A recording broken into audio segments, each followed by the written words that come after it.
If you're gonna wish you had more time with who? People you cared about, built a legacy, you had a life you're proud of. And one of the biggest keys is maximizing time. I want you guys to leave knowing that every single second you're spending is maximized and you know the ROI, so you can spend it how you want. Okay? So the biggest mistake here I see is people work without a proven system. They take random acts of action and they start their week without it written on paper and without focused on exactly what they want first. They don't know their exact outcome for the week. Okay? So these are things that I've done year in, year out, the last 5 or 6 years that have really made a massive difference on my productivity as well. And like I said, I wasn't good at time management. I was stressed out all the time. I couldn't find the right system. So once again, most people do things that just maintain their business, not accelerate growth. You want to make sure that when you're focused on your business and you look at your whole business as a whole from 50,000 foot view, everything that maintains your business is systemized and delegated. Everything that grows it is you.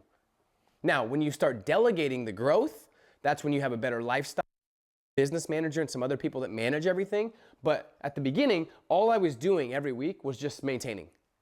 And that gets stressful just to maintain, right? So that becomes systemized and delegated into systems where you focus on what's growing the business. A lot of stuff we talked about today is gonna help you grow the business. Next, you need your mindset to be top notch. You need to be energized and confident and focused. Here's a big key. When you're planning your weeks, you have to get yourself in the right state of mind, because if you don't, you're not gonna be as effective planning, you're not gonna think things through, and you're not gonna make the tough decisions when you're planning. So for me, this was a big secret at the beginning stages of my direct sales career. I used to make sure I was in the perfect state of mind planning, and I made sure I planned based on me being in a confident state. And then when I was actually in the midst of the week that I planned, I didn't always feel like doing what I said, but I go, hey, I remember when I was in a peak state of mind, I planned this when I was at my best self. So I have to do this because I said I would and because I was in a better state of mind. Now, because here's the deal. When you're tired, you're a coward. You make stupid decisions. When you're not in the right state of mind, when you're emotional, you make stupid decisions that get you stupid results and you have regrets. So I used to plan my week perfectly and then do 18 different things because I didn't feel like doing what I said I would. But now I'm like, wait. I said I was gonna do all these things because I planned it when I was in a great state of mind, focused on my vision and my future and my goals and the records I want to break, so I have to follow through. Does everyone get that? Yeah.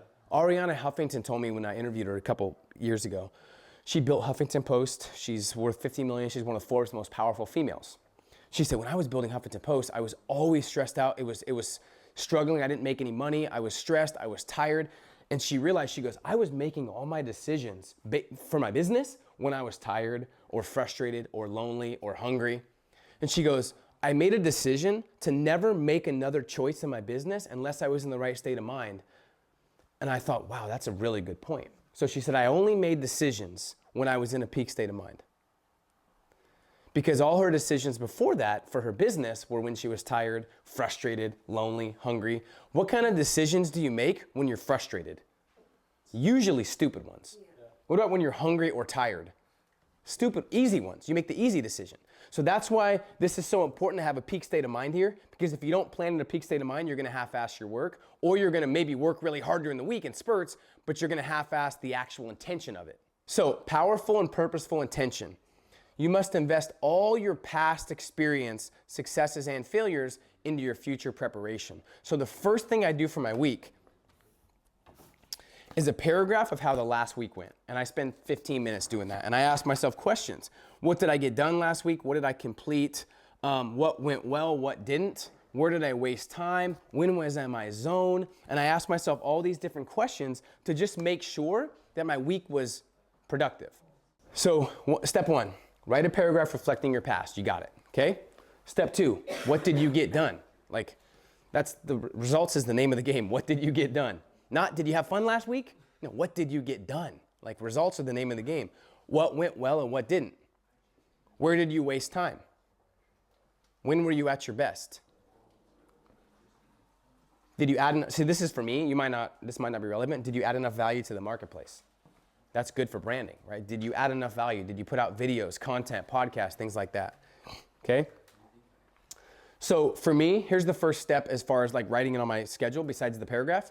What am I 100% committed to making happen this week, no matter what?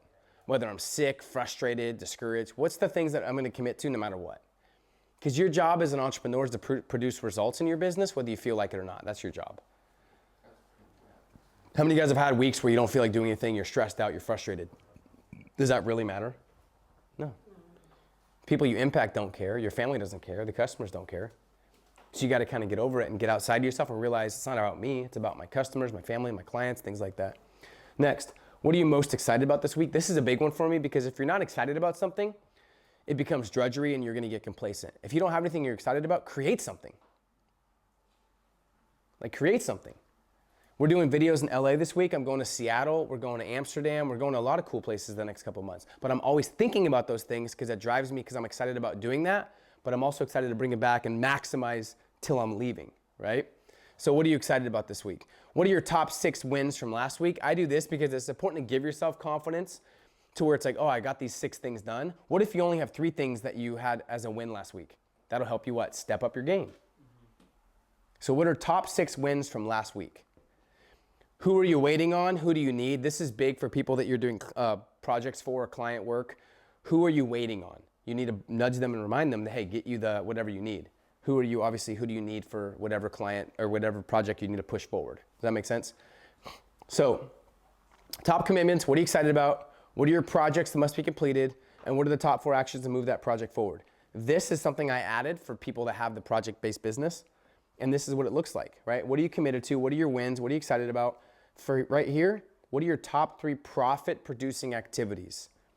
Okay, so what this means is what activities, marketing, advertising, whatever you've done in the past, what, if you've looked back on your 6 months, what couple activities, usually it's 20% produce the 80% results. What activities have got you the highest profits? Systemize and make sure that you're doing those profit-producing activities before anything, because it's usually things you don't want to do. Cold calling, door knocking, whatever. But you have to put those in because most people would rather do anything except what makes them profits. They'll fix their website, they'll write in their book, but they have no money, right? So artists do that a lot. Like they make amazing art, but they don't know how to sell it. Or they're scared to sell it, so they have a ton of this $1 million artwork, but they have no money in their bank account. So what should their profit producing be? Go sell shit or hire someone to sell it. That should be number 1 on their list. Instead, they still keep making art. You know what I mean? And most artists are broke. So you have to have a profit-producing activity. How do you figure out what your profits are? You look back at the last 6 months. Where'd you make your money? Does that make sense, guys? Especially for newer entrepreneurs. Someone said they need more. Obviously, everyone needs more money. But for you, this should be a focus of yours. Like, what are my profit-producing things that have proven to get me money? Okay? This switches. I don't need to focus on these every week. A lot of them just happen, and I don't care as much about just focusing on money. This is important to understand. Doing something unimportant well doesn't make it any more important. If you're super good at something, it doesn't matter. It doesn't make it more important. Does everyone get that? That's why I stress so much on making sure you have the right activities. 2 is predetermining your outcome. So now you got to figure out what are your most valuable priorities this week based on your 6-month vision, based on what you want, based on what's most important at this stage of your life and business. Top 3 profit-producing activities, top 3 non-negotiables. This is more the lifestyle stuff. Some of my non-negotiables, health, I work out 5 days a week, sometimes 6. Lifestyle, I make sure that I take care of myself. Me and my wife go out to a nice dinner a couple weeks or a couple days out of the week. I always call all of my family because priorities are expressed by your actions. A lot of people have broken relationships or they have so much focus on business, they forget the priorities that matter to them. And they're like, I just don't have time. You have exact amount of time for what you make time for. So if you say your family is a priority, but they're not getting time, they're not a priority. Yeah, they are. No, they're not. They're not a priority at all. Your priority is these things because this is what you're spending time on. Your priority is whatever you spend time on. So don't listen to people's mouth when they say their priority is blank. Their priority is what? Whatever they're taking action on. That's why this is so important because it's about living a world-class lifestyle, not just making millions. Does that make sense? So put your what are 3 or 4 non-negotiables that you have to make sure you hit on every week that are not maybe business related or not money related?